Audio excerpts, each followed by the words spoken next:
સત્ય સનાતન ધર્મને જય. આજનો અણમોલ અવસર એટલે ગુરુ પૂર્ણિમાનો અવસર જે આંગણે ઉજવાઈ રહ્યો છે એવા જયદેવ મહારાજ અને એમના પરિવારને ખૂબ જ ધન્યવાદ. અહીં ખૂબ જ અનુભવી સંતો પધાર્યા છે, એમને પણ મારા કોટી કોટી વંદન.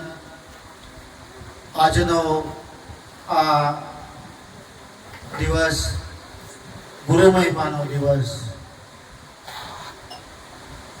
ગુરુ પૂર્ણિમા. પૂર્ણ તત્વ જેમાં રહેલું છે એ પૂર્ણિમા એટલે કે ગુરુ એટલે મોટું. આપણને સદગુરુ ભેટે તો લઘુતામાંથી આપણે ગુરુતા તરફ પ્રયાણ કરીએ છીએ. સદગુરુ મહારાજ આપણને અંધકારમાંથી પ્રકાશ તરફ લઈ જાય. સદગુરુ મહારાજ આપણને અસત્યમાંથી સત્ય તરફ લઈ જાય. સદગુરુ મહારાજ આપણને મૃત્યુમાંથી અમૃતત્વ તરફ લઈ જાય. આ સદગુરુ મહારાજની બલિયારી છે. માટે અજ્ઞાનને અંધારું કહેવાય છે. એ અજ્ઞાન અંધારામાંથી જ્ઞાન રૂપી પ્રકાશ તરફ સદગુરુ લઈ જાય છે. સદગુરુ મહારાજ આ જેટલું નરી આંખે દેખાય એટલું અસત્ય છે, એમ આપણું દેહ પણ અસત્ય છે. પણ આ દેહની અંદર જે ગુરુ રૂપ વિલસી રહ્યું છે, એ જે તત્વ વિલસી રહ્યું છે એને સત્ય કહેવાય છે. સદગુરુ મહારાજ મૃત્યુમાંથી અમૃતત્વ તરફ લઈ જાય.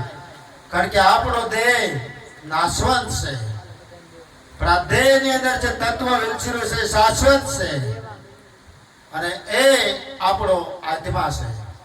અને આત્માની દિવ્યતા અખિલ વિશ્વમાં બિરાજી રહી છે. એટલા માટે કહેવાયું છે કે વિશ્વ આત્મા અખંડ સ્વરૂપ ખ્યાસતાણી ન કરો ભાઈ, એ સમદ્રષ્ટિ કહેવાય છે. કારણ કે જેને દેખવાની દ્રષ્ટિમાં હોય, જેને સમાન જોવાની દ્રષ્ટિમાં હોય, એનું જીવન સફળ થયું કહેવાય છે. માટે આપણું જીવન વાદ વિવાદમાં ન પસાર થાય, આપણું જીવન ખ્યાસ્તારમાં ન પસાર થાય, આપણું જીવન હોપળામાં અહંકારમાં ન પસાર થાય, એવી તકેદારી રાખવાની જરૂર છે. અને આ સદગુરુના મુખને એ શબ્દ હોય, એ શબ્દથી આપણો અહમનો ભાવ ઓગળી જાય, આપણો અહંકાર ઓગળી જાય. અને સદગુરુ એવી કરુણા કરે, એવી કૃપા કરે તો હું પણ મટી જાય. સદગુરુ મહારાજ એવી કૃપા કરે તો જાતિ પણ મટી જાય. સદગુરુ મહારાજ એવી કૃપા કરે તો હદ પણ મટી જાય છે. એટલા માટે જેને જેને જુક્તિ જાણવાનો અવસર મળ્યો છે ને, એનું જીવન સફળ થઈ ગયું છે. એને આ માનવ દેહ ધર્યો તો ધન્ય છે, ધરતી માતા પર રાજી થઈ જાય છે. માટે જેને ધણી ધાર્યો છે, જેને સદગુરુનું બાવડું પકડ્યું છે, આવું જેને પ્રયાણ કર્યું છે, આવું જેને પગલું ભર્યું છે, એના માતા પિતાના પણ આશીર્વાદ મળે છે. માટે ગુરુ નિષ્ઠામાં અને ગુરુ વચનમાં જેનું જીવન પસાર થતું હોય, એના માટે તો આ જે સંતો એ ગુરુ રૂપ છે, એના આશીર્વાદ કાયમ માટે હોય છે. માટે પ્રયત્ન કરવાથી ધન તો બધાને મળે છે, કરોડપતિ ઘણા બધા હોય છે, પણ એમાંથી સેવા અર્થે વાપરનારા કોક સંત બિરલા હોય છે. માટે આજ આવા અવસરમાં જેને સેવાનો લાભ લીધો છે, એવા મુખ્ય એવા ભાર્ગવરામ મહારાજ, અમારે સામંતભાઈ, ખૂબ સામાન્ય પણ એમનું જે હૃદય છે ને વિશાળ છે. કે છે મારે પણ એક સેવામાં એક તેલનો ડબ્બો આપવો છે. કારણ કે એવા અનેક સંતોએ નાની મોટી સેવા કરી છે અને ધન્ય છે. અને આ જીવનમાં આ સદગુરુ મહારાજનું જ્ઞાન જાણ્યું છે ને એ સફળ કહેવાય છે. પ્રયત્ન કરવાથી પૈસા મળશે પણ પરમેશ્વર નહીં મળે. આપણા માટે પરમેશ્વર કોણ છે? પરમાત્મા કોણ છે? સદગુરુ એ જ પરમાત્મા છે. અને જરા એ વિચાર કરો કે તમારાથી સદગુરુ પરમાત્મા એક દોરાવા શેટો નથી અને તલભાર ઓછો નથી. આ બધા ગુરુ રૂપ વિકસી રહ્યા છે. ક્યારેય જાતિપણાના ભાવમાં જીવવું નહીં, અજાતિના ભાવમાં જીવવું. માટે આ જીવનમાં એવું છે, અહીંથી જે સંતવાણી રજૂ થાય એમાં આપણું લક્ષ્ય હોય, અહીંથી જે સત્સંગ રજૂ થાય એમાં લક્ષ્ય હોય. માટે કરવા જેવી હોય ને તો આ જીવનમાં સેવા છે. સેવા જેટલી કરીને એટલે ઓછી. આ જીવનમાં ખાવા જેવો હોય ને તો ગમ છે. કારણ કે જે સહન કરે ને એ જીતી જાય છે. એટલા માટે કહેવાયું છે કે ખૂંદી ખમે માં ધરતી, વાટી ખમે વનરાય, કડવા વેણ તો સંત ખમે નીર સાયરમાં સમાય. આ ધરતી માતા પાપી હોય, અધર્મી હોય તો એ બધાને આશરો આપે છે. વાટી ખમે વનરાય, વનરાય બધાને સાયડો આપે છે. એ પણ પરોપકારી છે, એ પણ પરમાર્થી છે. કરવા વેણ તો સંત ખમે. આ કરવું જે હોય ને એ સંત ખમે લે. અને એટલા માટે જ કહેવાયું છે સહન કરે એને સંત કહેવાય. અને નીર સાયરમાં સમાય. કારણ કે જેટલી જેટલી નદીઓનું નીર હોય એ સાયરમાં સમાય જાય. એમ આ મનની જે મનોવૃત્તિ છે ને આ સંત હૃદય વિશાળ છે. એ ભક્તને એવી કૃપા થાય ને તો ભક્તમાંથી ભગવાન બનાવી દે. એટલા માટે લાલજી મહારાજે કીધું છે કે આ ભારતની ભૂમિમાં જે જુગાર રમે એને જુગારી કહેવાય, દારૂ પીવે ને દારૂડિયો કહેવાય, માંસાહાર કરે ને માંસાહારી કહેવાય, ચોરી કરે ને ચોર કહેવાય, અને વ્યભિચાર કરે ને વ્યભિચારી કહેવાય છે.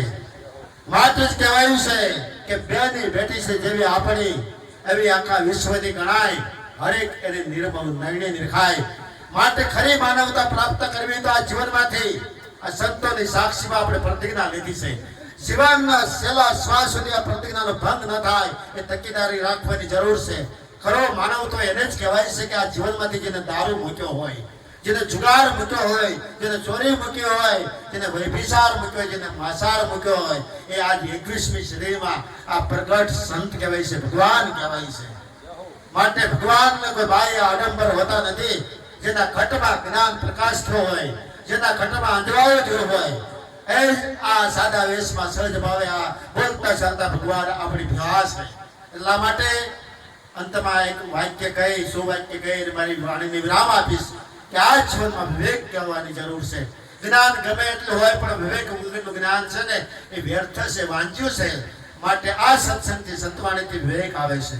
સમયસરનું જીવન હોય, સમય આવે સાવધાની. આજે સંતો બેઠા નહીં, સાવધાન થઈને આવ્યા છે. એની સુરતા સચ થઈ છે એટલા શબ્દને એ ગ્રહણ કરી રહ્યા છે. માટે આવો સત્સંગનો લાભ પ્રયત્ન તમારે પૂરો કરજો. પણ આવો જ્યારે સત્સંગનો લાભ હોય, પૂર્ણિમાનો અવસર હોય ત્યારે હર હંમેશ તનમાં તનથી સેવા કરજો અને ખંતથી સત્સંગ ગ્રહણ કરજો. માટે આવું વિવેકસરનું જીવન હોય, સમયસરનું જીવન હોય, એના વર્તન વ્યવહારમાં વિષમપરનો વાસ રહેલો છે. માટે એ વિષમપરને રીઝવવા હોય તો સમય આવે સાવધાની. અને એ સાવધાનીનો શબ્દ આજે રુધિરે ઠણાવો છે.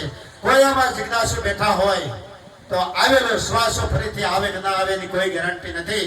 માટે વહેલી તકે કોઈ એવા સદપુરુષનું બાવડું પકડી અને પોતાના નિજ સ્વરૂપને જાણી આત્માની ઓળખાણ કરી અને જીવન ધન્ય બનાવવાની જરૂર છે. આ ભારતના ભગવાન થયા હોય તો એને માંથી સમર્થ સદગુરુ છે, એટલે ભારતના ભગવાન કહેવાય છે.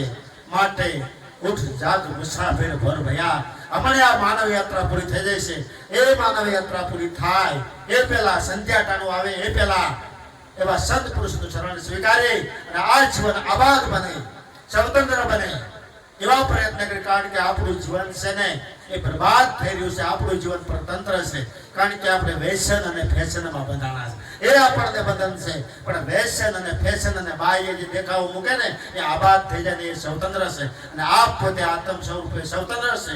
માટે ઉઠો, જાગો અને ધ્યેય પ્રાપ્તિ સુધી મળ્યા રહો. અહીં બિરાજમાન એવા સદગુરુ પરમાત્માને મારા કોટી કોટી વંદન. બોલો સદગુરુ મહારાજ ની જય.